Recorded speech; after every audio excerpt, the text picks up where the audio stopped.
Hello friends, Heidi here from Rain Country. God is good all the time. And I'm starting a new series about growing your own supplements. And today I want to talk about magnesium. And so what are some things that you can grow or at least stock up on in your food pantry that are good sources of magnesium?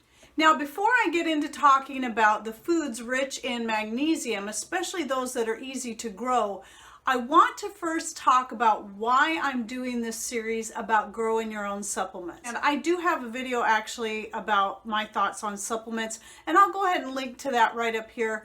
But I'll go ahead and give you a really quick history on me. I've been one that I've gone through phases, especially in my late teens, early 20s, where I was really big into taking handfuls of supplements every day. I was a weightlifter, and I've been a dancer and a martial artist for many years.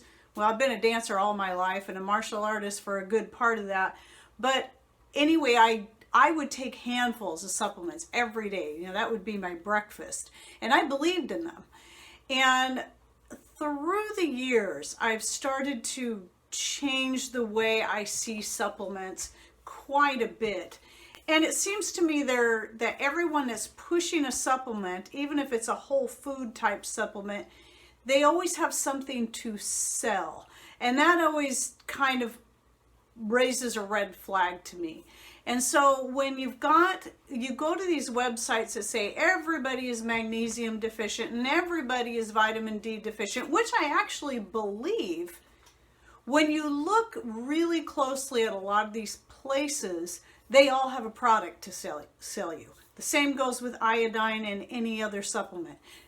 2 years from now, it's going to be something else that we're deficient in, and some company's going to come out and say why their product is the best and why you can't get your supplements from foods. And while I'm not entirely against supplementation, in fact, I am actually for it in the right form, I do actually believe we can get a good amount, or most, if not all, of our supplements from proper diet. Now, I do understand the depletion of the minerals and the soils and all that kind of stuff, but that's going to be talking mostly about the produce that you're going to buy at the store. Even the organic stuff is going to be most likely pretty depleted in minerals, unlike the way things used to be many, many years ago. Mainly, though, it's the non-organic, poorly raised or conventionally raised foods that you have to watch out for. They are severely depleted. An apple 50 years ago or so bought in a store had, I don't remember how many times, maybe 4 to 10 times more nutrients, I can't remember, I should have looked it up, but it just now occurred to me, than an apple, conventionally raised apple of today. And that is from the use of pesticides, and we're talking, non-organic pesticides, chemical fertilizers, and all kinds of stuff like that.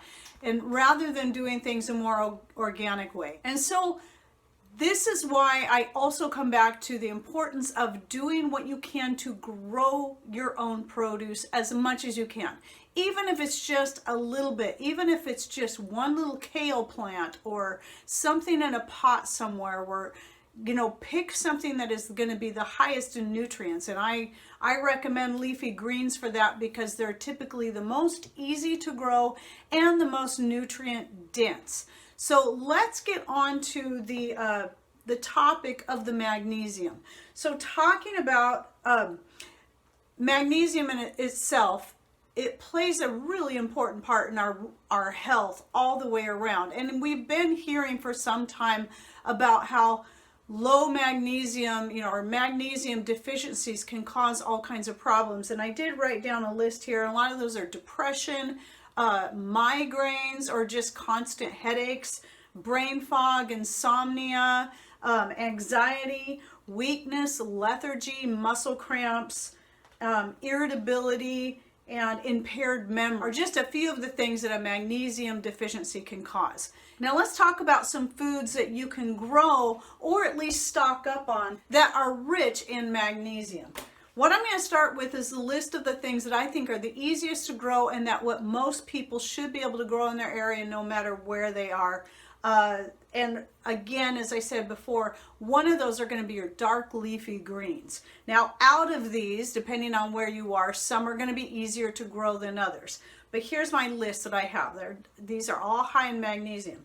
You've got kale, spinach, dandelion greens, collards, turnip and beet greens, mustard greens, nettle, and broccoli. Now, I have yet to try growing broccoli. I'm going to do that someday, but all the rest of these things are things that I know that I can grow easily here. And these are the things that go along with a bunch of other things that go into my mixed greens blend right here. And I use this heavily, especially now. And what I have found with the more that I use this mixed greens blend in various things, the more I get it into my diet, the better I am feeling all the way around.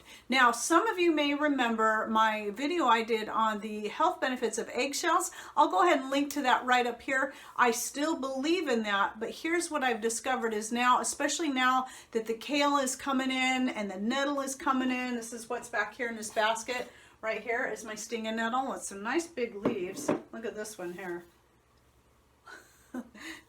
So anyway, I'm going to be rinsing that off and dehydrating it, and it will be part of my mixed greens blend for this next year. I have been going out and eating fresh nettle, fresh kale, and really supplementing a lot of the mixed greens into my diet in general. And one of the ways I've been doing that with the dried mixed greens is by making a pot of tea every evening, and then whatever's left over, I add more water to it and drink on that for the rest of the day. So that's why that's sitting here on my hot plate, which by the way is plugged into the solar power. That's why you'll always see a hot plate sitting on our stove top in the more sunny months, is because then we're switching more, we're kind of going back and forth from the wood stove to the solar power. And so this stove top, this really doesn't get used but for anything other than maybe more of a counter. So an extended countertop. So anyway, the mixed greens is making a wonderful tea. I do have a tea recipe video out right now using the mixed greens. I will be doing more, but I'll go ahead and link to that video right up here in case you haven't seen it. That is actually one of my favorites. There's two favorites, and the other one is using a lavender and cinnamon, or even just lavender and some vanilla extract into that, and it's really good, just really good. And I love the way it makes me feel all the way around. And so one thing I really recommend, and I know I'm using up a lot of cards already, but I want to link to my mixed greens, the last one I shot right up here, and that's from 2018. That was fall of 2018, after I got all my greens dried up, and then I was mixing them all together, and that's what's in this jar. I have jars and jars and jars of this, and no, I'm not selling it because especially now that I'm finding more uses of it and getting more of it in my diet, even sprinkling it directly on my food sometimes. It's really great stuff. So I know there's a lot of magnesium, and that's not all. Your leafy greens have tons of nutrients in them, but we're focusing on the magnesium. So let me go on about some of the other things I have here. Beans, legumes of all kinds are high in magnesium. So here's some beans. These are my runner beans. I love these ones. They're the ones I typically grow the most of, partly because they just do the best. And so we eat them as a green bean, but then we let a bunch of them, just age and dry on the vines, on the plant, and then use them as a dry bean for chili or beans and cornbread or whatever. And I love them. I love them so much. And I know how they're grown. They're all organic. And I want to go back to a little bit about growing stuff. It's important too to know how to supplement your soil organically, and it's easy and cheap to do. I'll be talking about that in another video that I'll be shooting really soon, maybe even today. So it should come out shortly after this, so be watching for that. Making sure you have good rich soil and getting all the proper things into the soil to get the necessary minerals into your food is important. Oh, some other legumes would be peas and lentils. And those are typically easy for a lot of people to grow. I don't grow any lentils. I do grow peas, not as many as I do beans though. And then some other things to consider are the types of fruits. Now these are stuff that not all these things here will grow great for us, but in their dehydrated form especially, they are high and really high in magnesium. And why is that? Because you're actually eating, more likely to eat more of the fruit, because you don't have, you have all the water removed from it. So that's the only difference. But anyway, these fruits would be figs. Figs are very high, and I'm trying to grow figs this year. If I didn't kill off the plants, Lisa, I hope I didn't kill those off. But they're not looking really happy right now, but I'm hoping they'll spring back. But anyway, apricots, prunes, peaches, blackberries. Blackberries are really easy for us around here, because even if we do grow some on our own property, but they grow wild out there. But blackberries are a good source. Avocados are a great source. So those of you down in California and other such areas, grow those avocados. I love them. I wish we could grow them here. And bananas. Bananas are another thing a lot of us will find hard to grow, but another rich source. That's something that you can, buy in bulk when you're able to get them. Slice them up and dehydrate them. They dehydrate very well. And so you can put them away for the future as another rich source of magnesium. Here's the thing about magnesium too, is that magnesium helps with calcium and potassium. They all work together, and you need to take, when you're taking potassium and calcium, you should not be taking these things separately. You should be getting them in your whole food form. And typically you'll find it, as with bananas, but we know they're high in potassium. Well, they're also high in magnesium, and so these two things work together, just like the eggshells. Eggshells are high in calcium and magnesium. They work together, so it's important to have these things together. Oh, and one more thing I wanted to say is the eggshells. I just get excited about these kind of topics, and so I sort of tend to digress. Sorry about that. But the eggshells, while I'll take them a lot during the winter time where I'm not getting as many of the fresh greens, now that I'm getting the supplements of the nutrients through my dried greens and the fresh greens that are coming in, I found that I don't need the eggshells right now. My hot flashes are still staying pretty much at bay, and when I do get them, they're very, very mild. So in case you don't know that, hot flashes can often be brought on by a lack of magnesium. And then calcium is what you flush out whenever you have a hot flash. Though I don't think hot flashes are all bad. I think they also flush out toxins. However, the magnesium and the calcium in the things like the eggshells or your greens and other fresh fruits and vegetables, or dried or whatever, are also going to help with that. So you ladies that are my age and around that time where you're dealing with that, just some good thoughts to know.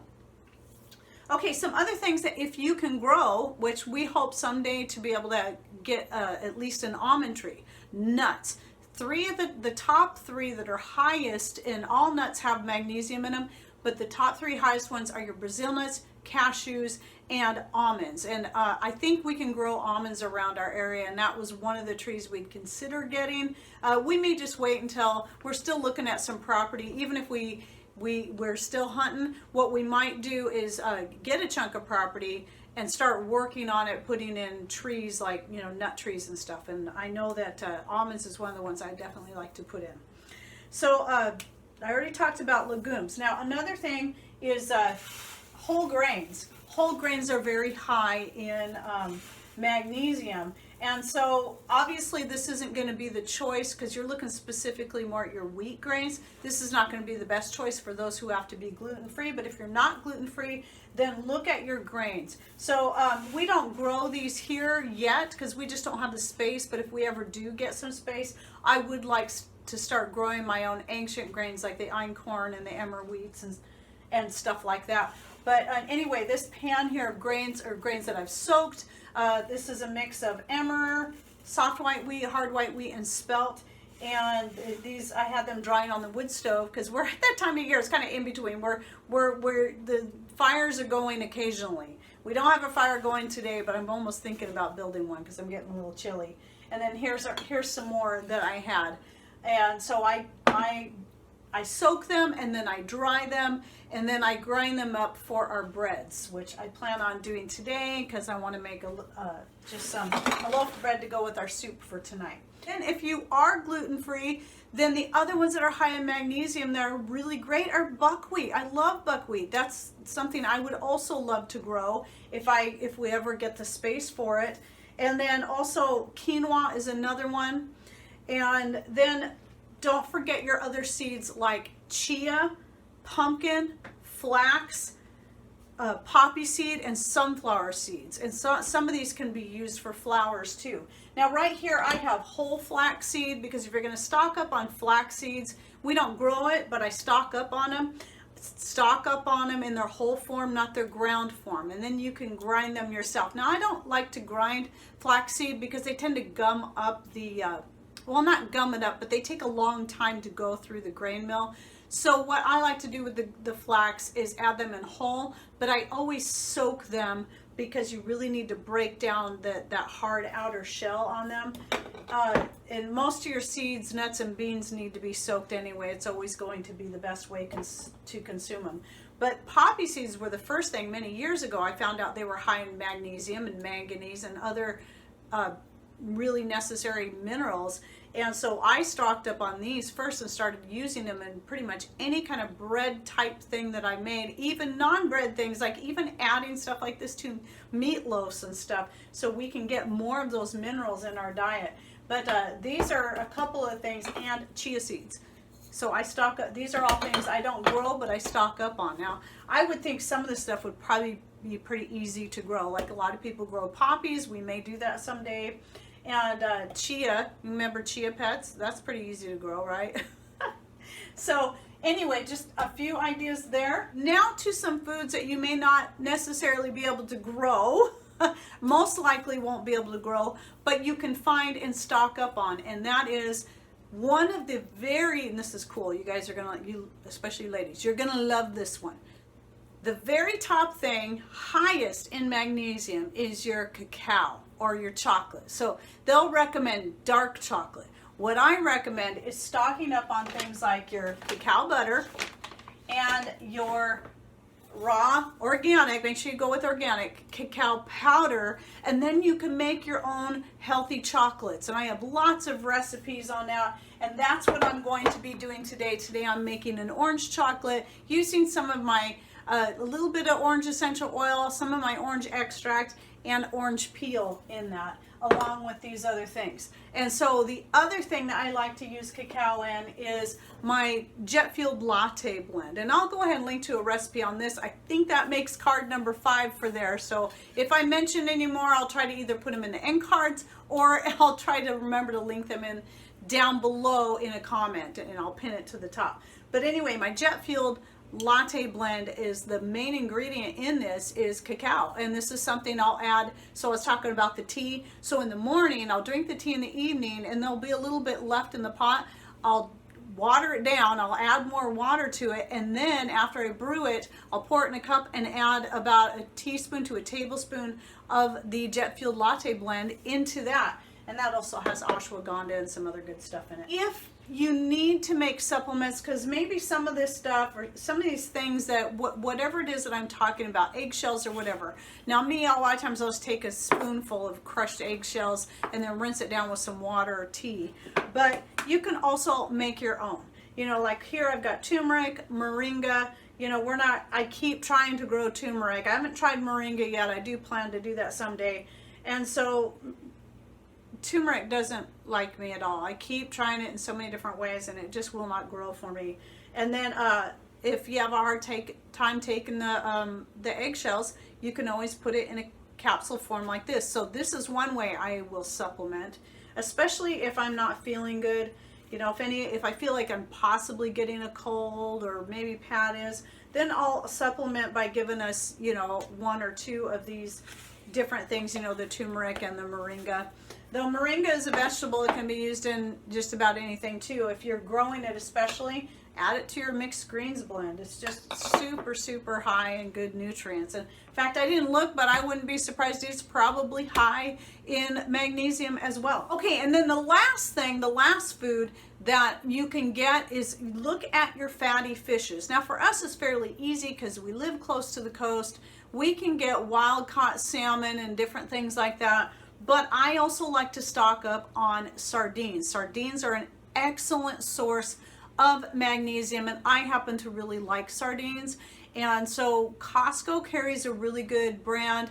I will link below to the ones on Amazon so you can look at them, but I recommend getting them at Costco, especially, you know, if you have a membership. I think you can even order them online, I'm not sure, but they have the best price on them, and they're the best ones I've seen, you know, because of how they're raised and all that kind of stuff and what they're in. You don't want to just go buy any sardines, but anyway, you can buy those. Stock up on them. They will have a really, really long shelf life. We actually keep a can or two of them in our go bags that we keep in our rigs, even though Patrick doesn't like sardines. He will eat them if he needs to, and they're so just, you know, rich in a lot of good stuff, and magnesium is one of them. But don't forget, you know, your halibut, your mackerel, your salmon. I would say steelhead too, because steelhead is very similar to salmon. And yeah, so these are things that, you know, if you live in an area where you can catch them wild, or have a way that you can stock up on them, I recommend doing that and adding them to your food pantry. And then before I finish up, I want to go back to, because I didn't finish talking about it earlier, was the supplementations. One of the reasons I recommend staying away from supplements, unless you know exactly how they're made, and they're in capsule form, at least capsule form. Do not do tablets. I don't care how they're promoted. Tablets are always, they usually have all kinds of fillers and binders added to them. It's very unlikely you're getting anywhere near the amount of the nutrient that they say you're getting, because a lot of it is destroyed in the process of making them into tablets, let alone the fact that there's a lot of times dyes added to them and other things that really aren't good for your health. So you're not actually helping yourself by taking those. Think of this. Have you ever taken a B vitamin and had it make a B complex and it made you feel sick to your stomach? Just think about this stuff. It used to always make me feel sick to my stomach if I took them on an empty stomach, even when I took them in capsule form.